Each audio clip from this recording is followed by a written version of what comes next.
I should start this at the beginning of my interest in Gundam. I forget exactly when I received my first model kit, which was an SD Impulse Gundam that I got from my uncle. Um, but that's not really where my interest began. I first really got into Gundam in October of 2019 because of comic book artist Jamie McKelvey.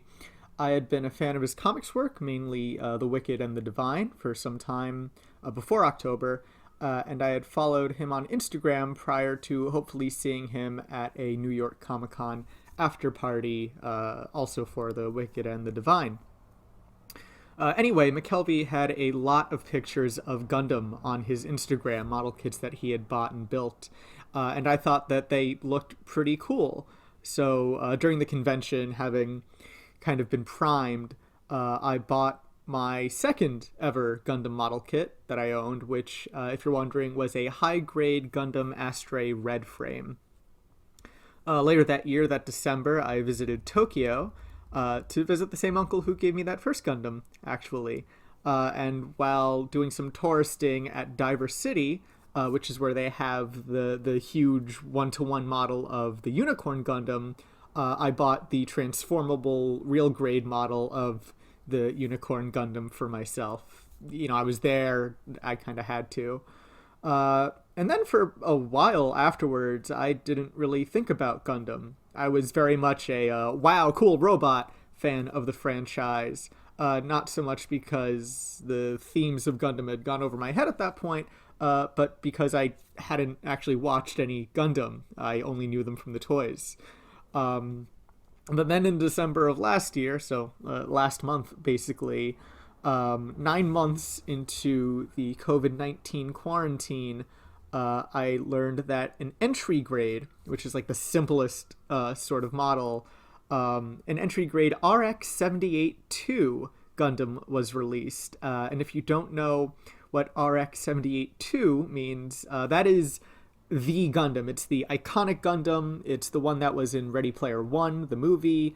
So yeah, it's the Gundam, and there was an easy kit available, and it was like $5, and I had a gift card for Amazon, so I just bought it for myself. And then I built it for myself while still quarantined. And after building it, I decided maybe I should actually watch a Gundam. So I went to Netflix to see what they had available, and they have two shows at time of recording: Mobile Suit Gundam Unicorn and Mobile Suit Gundam Iron-Blooded Orphans. Because I already had built the model of Unicorn, I started with that one, going into my first Gundam with only cursory knowledge of what the franchise was about. Big robots, space wars, something about the next step in human evolution, charismatic blonde fellows in red outfits. And if you go into Mobile Suit Gundam Unicorn under the same pretenses that I did, that the show would actually be about war, you're probably going to come out a little confused, if not a little disappointed. Unicorn is certainly set during a war in space, but it's only about war in about the same way that like the Indiana Jones movies are about World War II. And I use Indiana Jones because Unicorn is much more about a treasure hunt than anything else. The protagonist, the mobile suit pilot Bonniger Lynx, the first of many wacky names in this franchise, get used to it. He basically gets thrown into this war and tossed from side to side between the Earth Defense Forces and the rebel Spacenoid Sleeves. And of course, as he meets different people on each side, he learns that they're good men on both sides of the conflict, and both sides just want peace and feel threatened by the mysterious superpower that the Gundam may be the key to unlocking, falling into the other army's hands. There's also a princess that needs saving, there's some psychic powers, and there's a really undercooked romance between said princess and Bonniger Lynx. So yeah, it's not really about war. But I didn't not like it. Honestly, I thought that one of the villains in Unicorn, Riddy Marcianus, I think it's pronounced, Riddy something. His arc was, I thought, really kind of honest. He goes from being an entitled noble on Earth who kind of wants to preserve peace through the status quo, and he becomes this like fantasy bigot because a girl he liked and proposed marriage to like 2 days after first meeting rejected him because they had just met and she wasn't interested, and this basically turns him into a fascist incel. And it's really honest for a show about giant space robots. Gundam Unicorn is also gorgeous. Clearly a lot of time, money, and polish went into each hour-long episode. And the space robot fights are really stunning to watch. The end of the third episode specifically was it's beautiful. And the music is great. The soundtrack is wonderful. I've actually been listening to a lot of it recently during work. So coming off a little bit underwhelmed by Unicorn, I went into Iron-Blooded Orphans, and I heard just like through a little bit of research and from mutuals on Twitter and just from like Austin Walker and other people who I knew were into Gundam, that Iron-Blooded Orphans was like just a much more thematically deep, thematically rich entry in the franchise.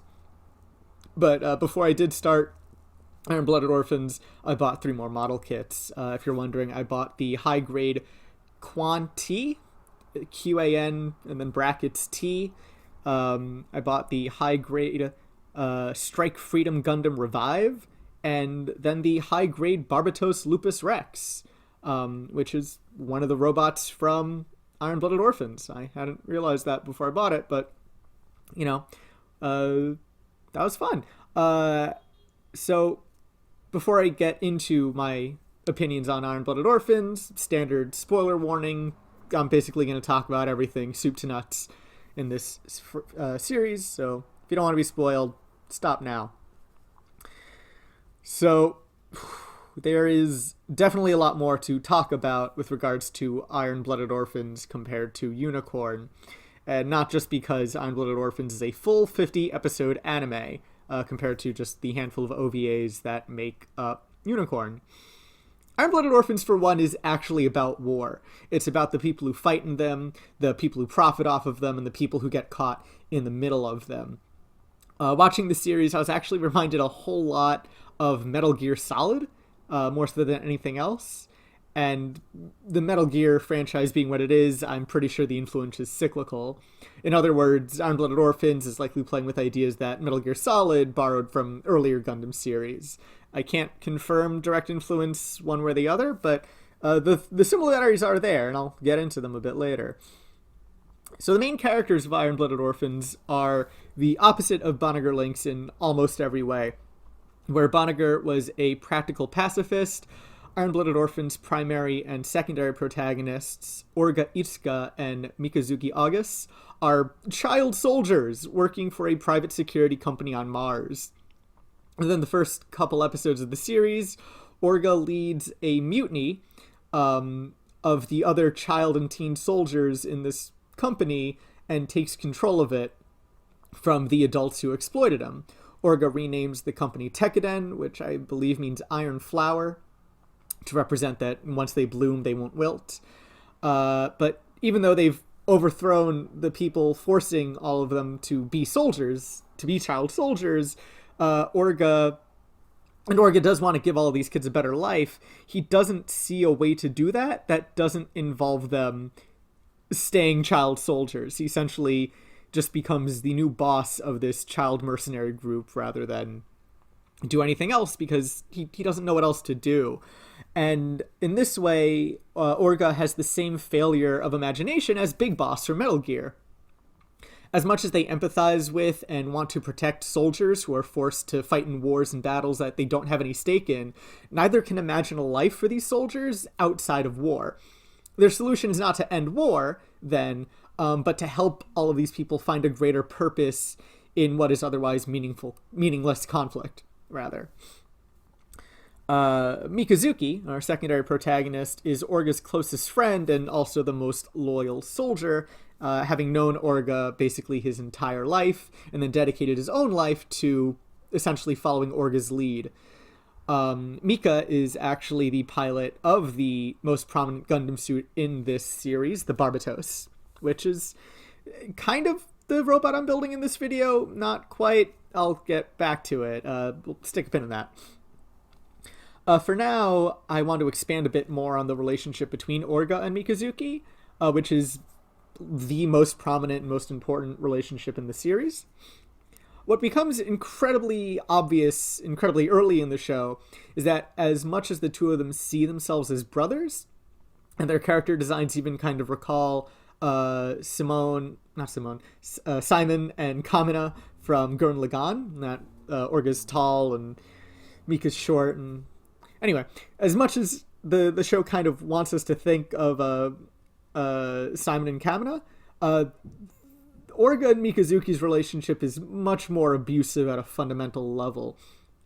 Besides just being younger than Orga, Mikazuki is nowhere near as emotionally sophisticated as Orga or as most other people on the show. He's coded as autistic when the show's being gentle, and psychopathic when the show is not. Mika kills without conscience, kills without hesitation.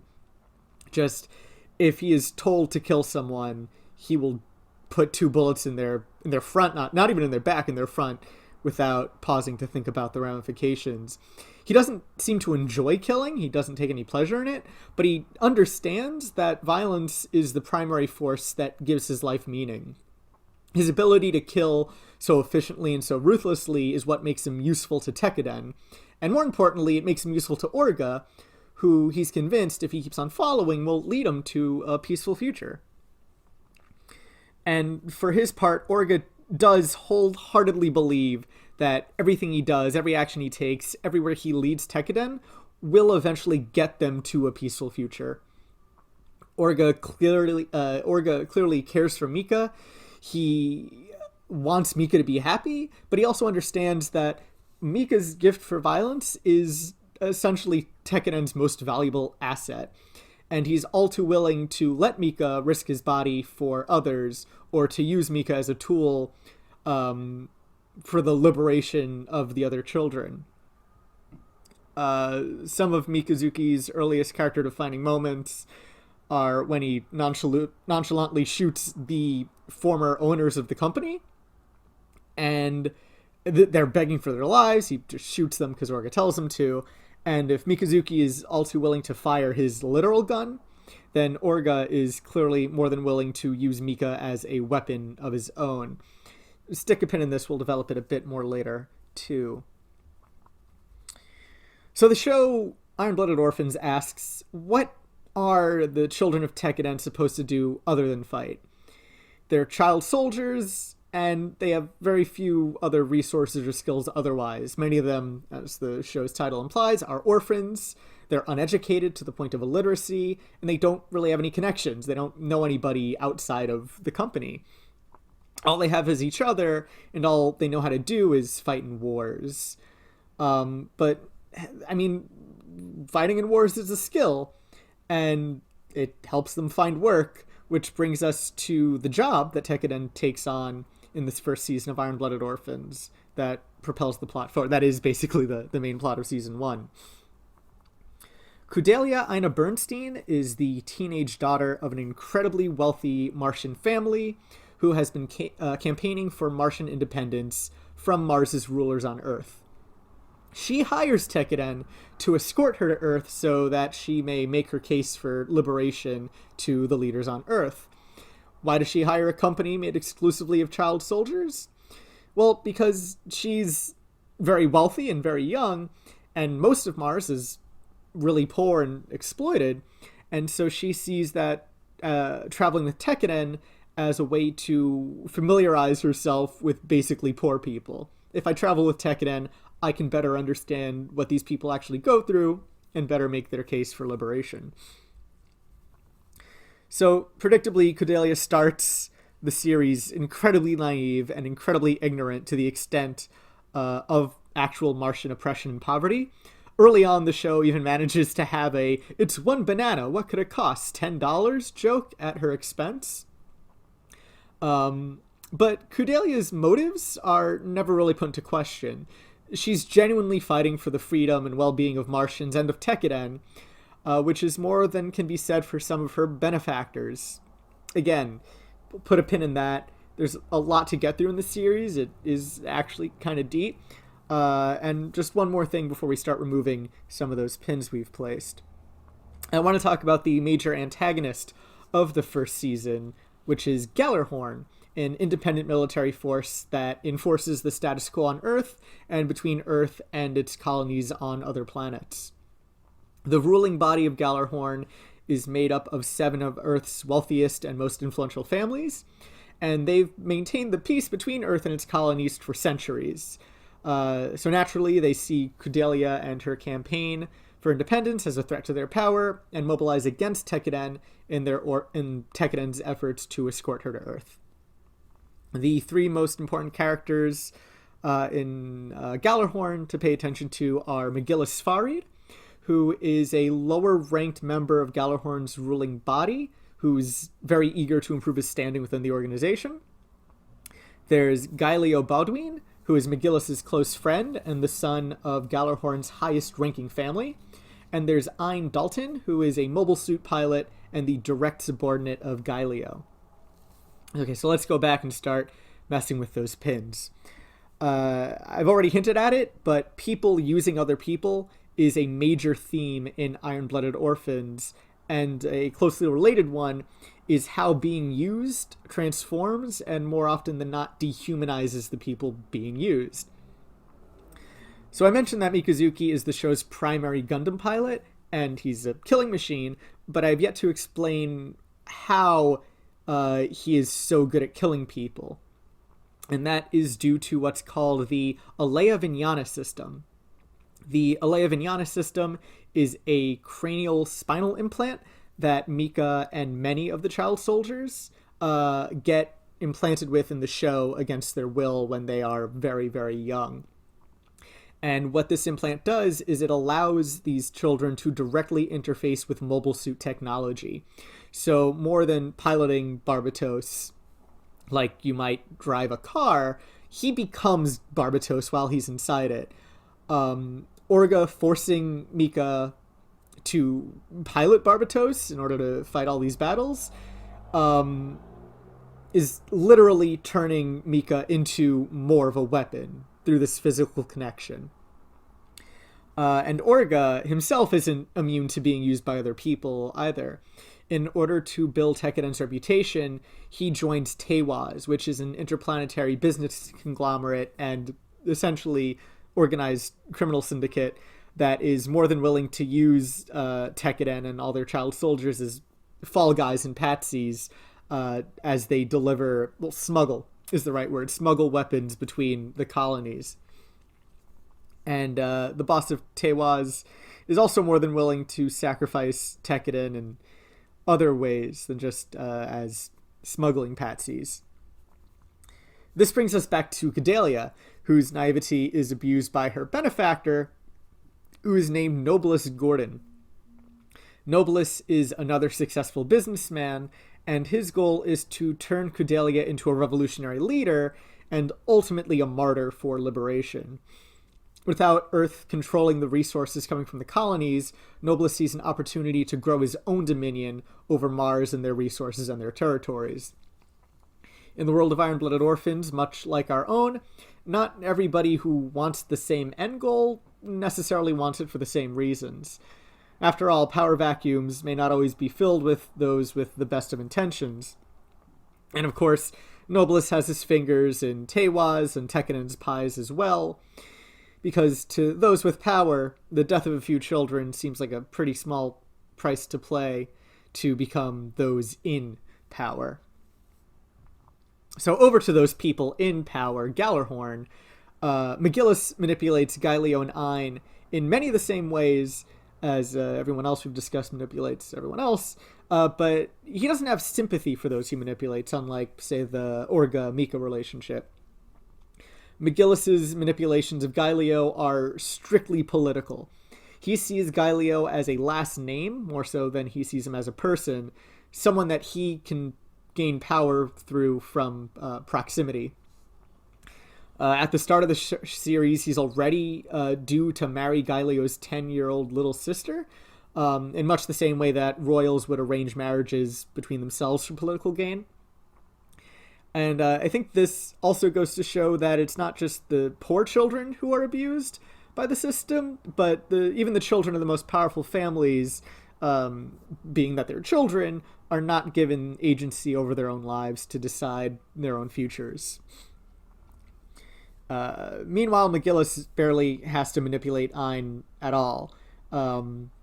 Like Mikazuki, Ein is driven to fight in the name of an older male father figure type. Except for Mika fights to protect Orga and Tekiden. Ein fights to avenge the person who meant so much to him. And where Mika's transformation into a weapon was at least started non-consensually with the Aleyavinyana operation, Ein is eager to relinquish his humanity if doing so gives him the strength to kill the people he is seeking vengeance against, which happens to be Teiwaz. Big surprise there. Not Teiwaz, Tekiden. Big surprise there. So this ultimately results in Ein literally becoming his mobile suit. Unable to receive the Aleyavinyana modification that Mikazuki underwent, he instead agrees to essentially have his entire brain uploaded into his Gundam. This gives him the power he desires. He's obviously better at piloting the Gundam, if you are the Gundam. But it also makes him more vulnerable than he's ever been. And during their confrontation in the Season 1 finale, Mikazuki makes a similar decision to sacrifice more of his human body to gain the strength he needs to better use his weaponized one. Mika's resulting paralysis from this decision is a very literal illustration of one of the biggest themes shared, not just with Gundam, but through the entire mecha genre, as well as many magical girl anime and tokusatsu series, which is that while these enhanced bodies, whether it's a Kamen Rider henshin or a mecha or a magical girl transformation, these are idealized bodies, but they are built as weapons. And because they're weapons, their use makes the user more vulnerable, not less vulnerable, to the effects of violence. Translated to a real-world scenario, if you need to be in a tank, you're probably less safe than you would be if you were in a scenario that didn't require you to be in a tank. Moreover, no amount of armor plating can protect you from the emotional ordeal of what you may have to do while in that tank. Getting into Season 2 of Iron-Blooded Orphans, the show is a bit more frustrating than Season 1 is. The show is still mainly about the same themes and the same things, but it also tends to drop some of these threads completely. At other times, Season 2 also kind of falls into the trap of glorifying war, if it thinks that the people committing a war or fighting in a war are doing so for the right reasons. Again, pin in it, we'll get back to it, but first, I'll talk a bit more about the plot of Season 2. So, the start of Iron-Blooded Orphan Season 2 has maybe one of the most cynical time skip montages I've ever experienced in fiction. Basically, following Tekiden's success in escorting Kudelia to Earth and helping install a government that's more sympathetic to Kudelia's revolutionary cause, everything got worse. Tekiden's victory over Gallarhorn showed the world that the one army that they thought controlled everything was actually beatable and vulnerable. And so in response, the four major economic blocks of Earth started pumping up more and more money into military development. And because Tekiden is made of child soldiers, all of these new armies also decided that they should use child soldiers. Again, super dark. Everyone just missed the entire point. I mean, in the show, I think they deliberately made this choice, when writing it. But aside from just the militaries of Earth getting new child soldiers, so does Tekiden.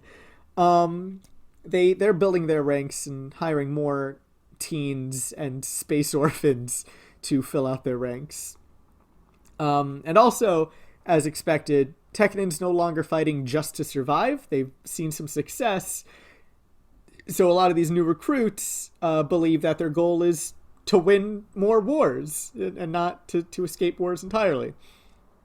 In fact, this idea becomes kind of the main storyline for one of the new characters introduced this season, one of the most important ones, named Hush.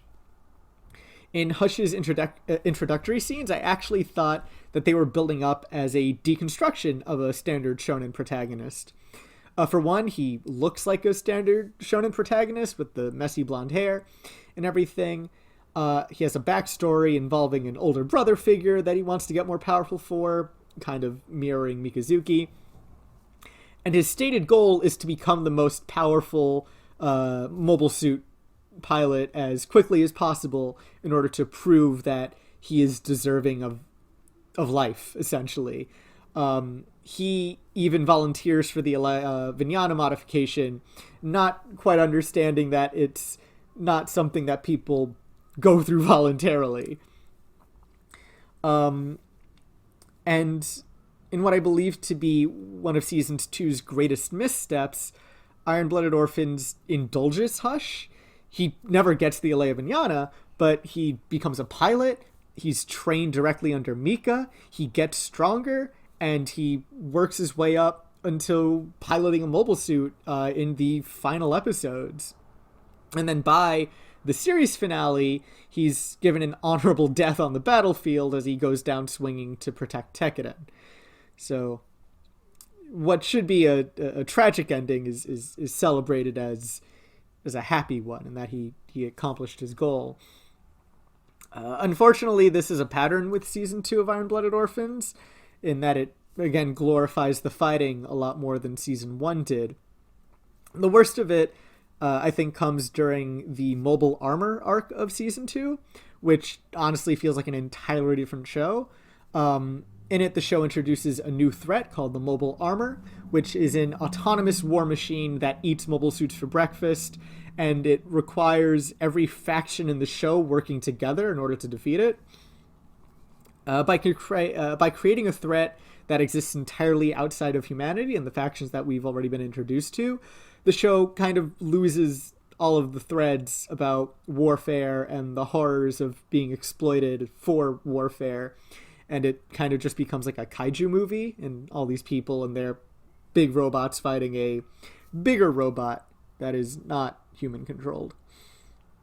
I mean, the action of that episode is great. We get an incredibly climactic cinematic fight scene between the Mobile Armor and Mikazuki in the Barbatos. That also provides an important step in Mikazuki's personal arc. Once again, he has to hand over more of himself to Barbatos in order to win, resulting in the full paralysis of the right half of Mikazuki's body. And what this is doing is essentially Mika's making himself entirely useless as anything other than a soldier. He's sacrificing his ability to live a life outside of war in order to be better at doing war. And a side note about some phrasing back there, I realize how ableist that is. And personally, I don't believe that any sort of disability makes a person less capable of contributing or living a happy and healthy life. But the show uses Mika's loss of mobility to illustrate his loss of potential to contribute in non-violent ways. So, like, it's a very clear, solid thematic illustration, but it is ableist, so that is something to note there. But yeah, as much as like Mika's forced to push himself to overcome the Mobile Armor, it puts everything else the show is doing on hold for a few episodes. Afterwards, Iron-Blooded Orphans continues to glorify dying on the battlefield and sacrificing yourself in order to harm enemies, but there's still sparks of the cynicism surrounding war from the first season.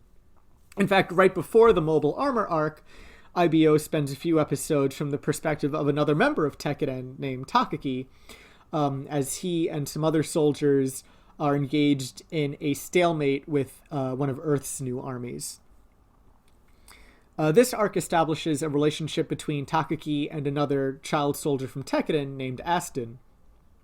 Before they got into this series of battles, Takaki and Aston lived a relatively peaceful life at Tekiden's Earth branch. They share an apartment, and they raise Takaki's little sister together, and it's really sweet. We get to see all these sweet moments of them living together. And then when they're forced to go back onto the battlefield, we feel that loss of a normal, happy, peaceful life. And then later on, when Aston dies protecting Takaki, Takaki realizes that the fighting isn't worth it. He realizes that his life is worth more when he's with his sister and when he's happy and when he's caring for another person than it is when he's on the battlefield fighting. And then Takaki actually escapes. He retires from Tekiden. He gets a peaceful job in the Earth government. And the show does acknowledge that this is the correct decision, that not fighting is more important than fighting.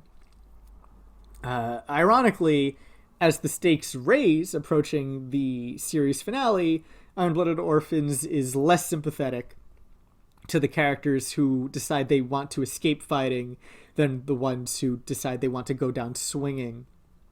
In a scene in an episode right before the final battle begins, like the big climactic series finale, there's a character who tries to escape Tekiden, who tries to retire and run away from the battlefield.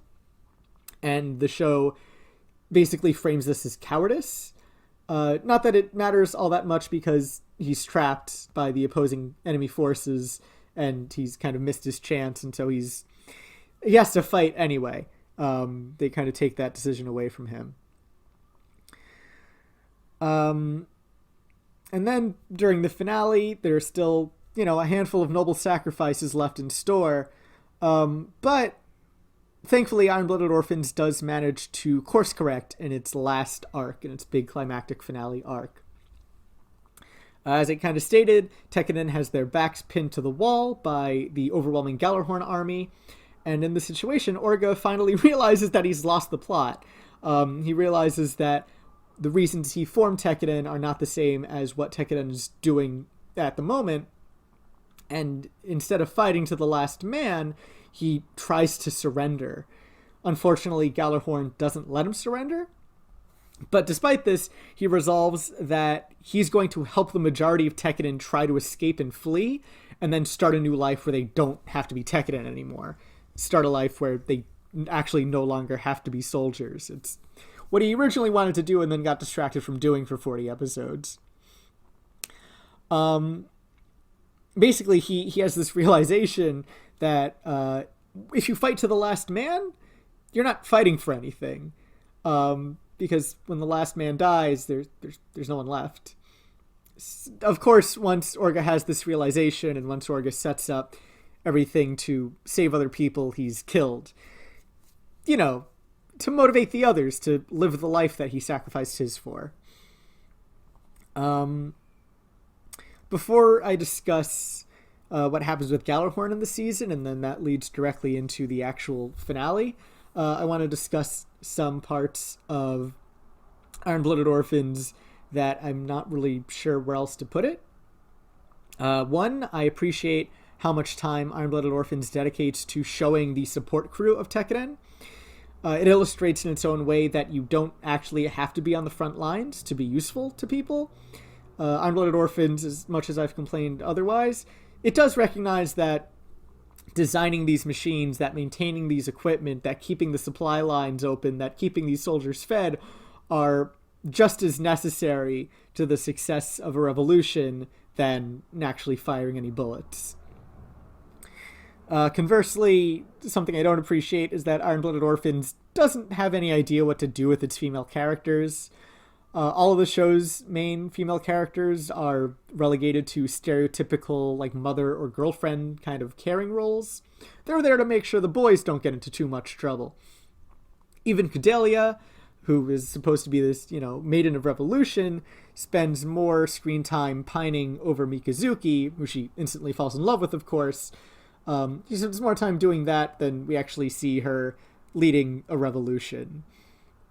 Iron-Blooded Orphans' most prominent female character, whose name is Atra, also mainly exists to be Mikazuki's conscience and cheerleader. She does do the single bravest thing in the series when she volunteers to be tortured in place of Cordelia. Essentially, they've found her and she says that she's Cordelia in order to let Cordelia actually escape the situation of being tortured. And it's the most kind of meaningful sacrifice in the franchise. Related to that, actually, in that same arc, Iron-Blooded Orphans establishes that exploited workers have more in common than with these soldiers than they do with their own bosses.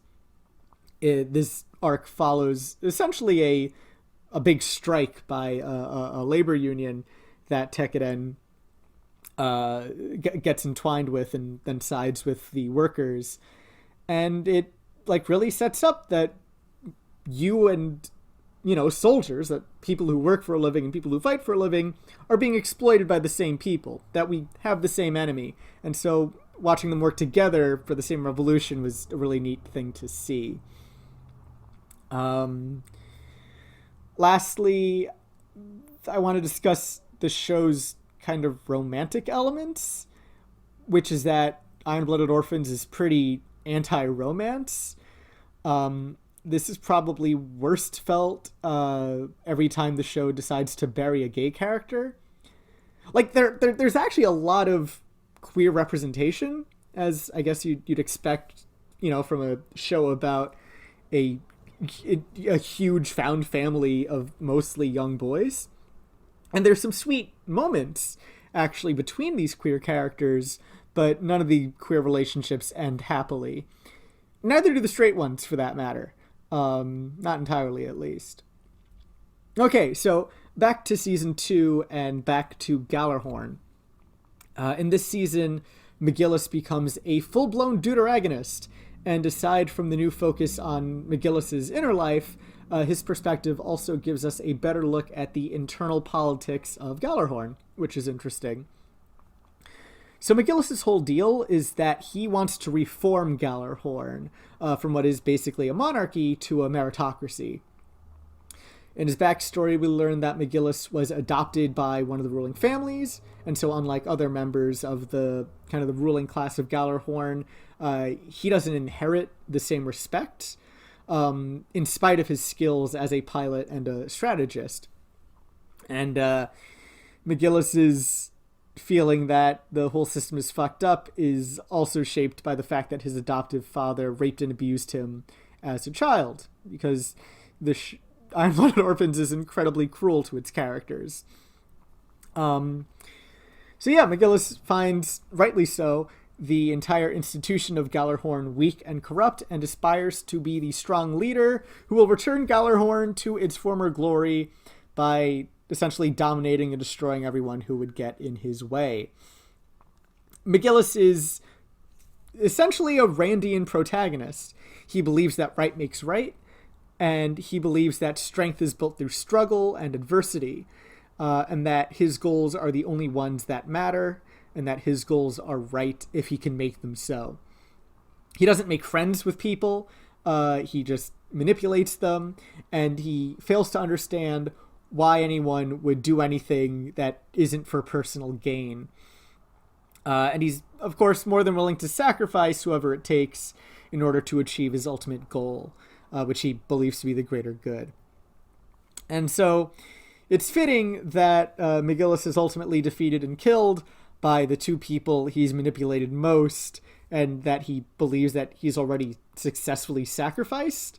Galio and Ein work together to essentially beat McGillis at his own game. They prove that they are mightier and thus rightier than McGillis is, and that McGillis can't do what he set out to, both morally and practically. But that doesn't mean McGillis is wrong. Gallarhorn is, irredeemably corrupt and violent. We get our first taste of this, of course, in season 1. I think most evidently when Gallarhorn commits a false flag operation in order to justify using violent force against those protesting workers that I mentioned earlier. But in season 2, they ramp it way up. So the main way that season 2 illustrates Gallarhorn's complete disregard for humanity is through their use of the Dainsleif, which is a railgun that mobile suits can use like a bazooka. And because it's a railgun, it's illegal to use under the law that Gallarhorn ostensibly enforces. The railgun is first introduced as a weapon that Teiwaz is allegedly smuggling to rebel forces. Of course, the weapon is a plant that Gallarhorn essentially frames them into smuggling in order to have an excuse to bash in some heads. And the reason that Gallarhorn is going after Teiwaz is because of the embarrassment that they had from Tekkadan. Tekkadan's part of Teiwaz, so they want their revenge on Teiwaz. As Gallarhorn is attempting to essentially destroy the ships that allegedly smuggled this illegal weapon, Gallarhorn won't let them surrender. The people smuggling try to flee the conflict. They are unarmed, but Gallarhorn strikes them down with, you guessed it, the railguns that they have a full battery of. They just, as people are fleeing the battle, shoot them in the back with a railgun after not letting them surrender. And of course, this sets a precedent, and Gallarhorn uses these railguns in every other battle in the show afterwards. They fire them at children, they fire them at unarmed people, they fire them at people who've surrendered, they fire them at people fleeing. Doesn't matter. We'll do a war crime on them. And, Gallarhorn just refuses to accept any surrender through the length of the season. They only want the complete obliteration of any who would oppose them. And the show kind of asks, who's going to stop them? You know, if they won't let you surrender, who's going to surrender on your behalf? They have railguns, and they are more than willing to use them. And certainly Tekkadan can't stop them, which I kind of already mentioned. Orga and the show realizes in the finale. They try to murder Orga as he attempts to surrender. And this isn't just the finale to Orga's arc, but Gallarhorn murders Orga to essentially rile up the other members of Tekkadan to fighting. Luckily, the members of Tekkadan realize that the smart option is not fighting, but it is to try to escape by any means necessary. And this actually does make the remaining sacrifices that the show has in store more meaningful than a lot of the sacrifices in the earlier parts of Season 2. In the final battle of the series, Mikazuki and a couple of Tekkadan's other mobile suit pilots aren't fighting to win against Gallarhorn, but they're fighting to buy time for all of the other members of Gallarhorn who are fleeing, who are trying to escape. Essentially, the remaining members of Tekkadan are fighting because, finally, this is the fight that, if they manage to hold out long enough, will save the rest of Tekkadan from ever having to live or die as soldiers. Directly following Orga's death, Mikazuki finally gets to have his "mine is the drill that'll pierce the heavens" speech that they kind of set up from, again, just the character designs of Orga and Mikazuki. Mikazuki steps up to become the new de facto leader of Tekkadan, and he understands, and he convinces the rest of Tekkadan, that for everyone to survive, Tekkadan itself must die. So not only has Mikazuki essentially realized and relegated himself to becoming a weapon, to giving all himself over to the Barbatos, but he's also doing so in the kind of the Western last gun in the West sort of legacy. Mika realizes that while he's unable to find a life outside the violence, he is able to ensure that everybody else in Tekkadan can. And so, during this final battle, Mikazuki gets into the Barbatos, which by this point is the Barbatos Lupus Rex, which is pretty much complete in the video. I struggled a bit, but I did a good job overall. And as you can maybe see from the Lupus Rex, it is bestial. It has clawed hands and feet. It has enlarged forearms. It has a tail. This is a weapon that isn't built as an idealized human body, but an idealized demonic body. This weapon, at this point, the Gundam, is built only for war. It's built only to harm people. And Mikazuki understands that by getting into the Gundam, by needing to fight this fight, and by giving it his all, that this will be the last thing that he ever does. And during the battle, he takes like half a dozen shots from these railguns that are positioned in low orbit. He fights literally as a man possessed, and like it's actually really freaking cool. But by doing this, Mikazuki August ultimately dies as his enemies saw him. He dies not as a human, but as the demon of Tekkadan. The epilogue even goes so far as to explain that Mikazuki's last stand won't be written about in the history books as like this freedom fighter fighting for what's right and giving it his all. And then also that he was a child soldier. The history books don't mention Mikazuki at all. Gallarhorn does their best to erase all of Tekkadan from history because Tekkadan embarrassed them. And as kind of sober as this seems, the actual finale of Iron-Blooded Orphans kind of chickens out. Basically, after beating Tekkadan and beating Mikazuki and having Tekkadan dissolved, and then all of the members of Tekkadan essentially start entirely new lives, Gallarhorn reforms everything anyway. The general leading the branch of Tekkadan that did all the war crimes takes over in the power vacuum. He abolishes Gallarhorn's monarchical hierarchy in favor of meritocracy, just like McGillis wanted. He also works with Kudelia to codify Martian independence, and he lets Kudelia, well, not lets, but Kudelia's elected the first president of Mars, and he signs the treaty with her. He also works to make child slavery and child soldiers illegal. It's a really happy ending that I don't think the show earns quite entirely. And I don't know, the show Iron-Blooded Orphans still kind of realizes this in a weird way. They intentionally reference the signing of the peace treaty between the United States and Japan after World War II, which makes sense if you see Gallarhorn versus Tekkadan in that sort of way. But I feel like treating that moment as the end of a story misses out on so much of the actual history that happened after the signing of the peace treaty between the United States and Japan. I mean, for one, the United States continues to occupy Japan. We still have military bases in Japan. And also it leaves out the entirety of the Cold War, where the United States continued to participate in destabilizing basically everywhere that wasn't Europe, and installing their own puppet governments and exploiting more people from around the world.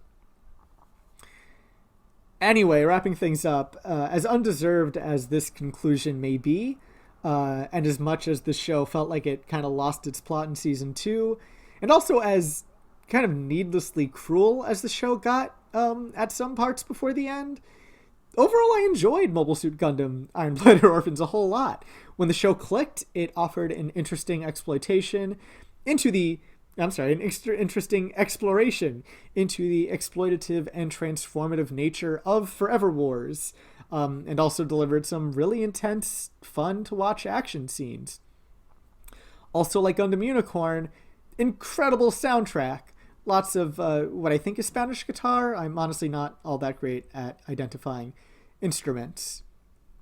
I'm definitely interested in watching more Gundam. And especially more Gundam in this timeline if they ever decide to revisit it. I'm thinking the next Gundam I watch might be the original series, now that that's easily accessible.